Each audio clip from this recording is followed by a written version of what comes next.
کوئی اولاد نہیں دے سکتا ما سوا اللہ کے۔ عاملوں کے دعوے نے اور غلط وظائف نے اس وقت امت کا بیڑا غرق کر دیا ہے۔ اپنے عقیدے کو کامل رکھیں، اللہ رب العزت کے اوپر کامل یقین رکھیں، اور اگر آپ کو اولاد کی طلب ہے اور آپ کو اولاد نہیں مل رہی ہے، مایوس نہ ہوں۔ اس آیت مبارکہ کو عشاء کے بعد آپ 100 مرتبہ پڑھنا شروع کر دیں، انشاءاللہ العزیز میرے اللہ نے چاہا تو بہت جلد آپ کو اولاد مل جائے گی، اور اگر میڈیکل کے مسائل ہیں انشاءاللہ وہ بھی دور ہو جائیں گے۔ اللہ تعالیٰ آپ کو صاحب اولاد بنا دیں گے۔ وہ آیت قرآن مجید کی ایک چھوٹی سی آیت ہے، اور اسی آیت کی برکت سے اللہ نے اپنے ایک بہت بڑے نبی کو بیٹا عطا فرمایا تھا۔ رب حب لی من الصالحین، یہ صرف اتنی سی آیت ہے۔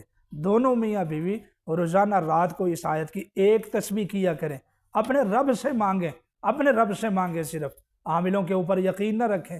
یہ خام خواہ آپ کو گمراہ کرنے کے لیے آپ کے پیچھے لگے ہوئے ہیں، انہوں نے آپ کے عقائد کو برباد کر دیا ہے، تو اس لیے قرآنی وظیفہ کیجئے، 100 مرتبہ اس آیت کو روزانہ پڑھیے، انشاءاللہ العزیز اللہ آپ کو صاحب اولاد کر دیں گے۔ انتہائی مجرب عمل ہے، اس عمل کی اجازت عام ہے۔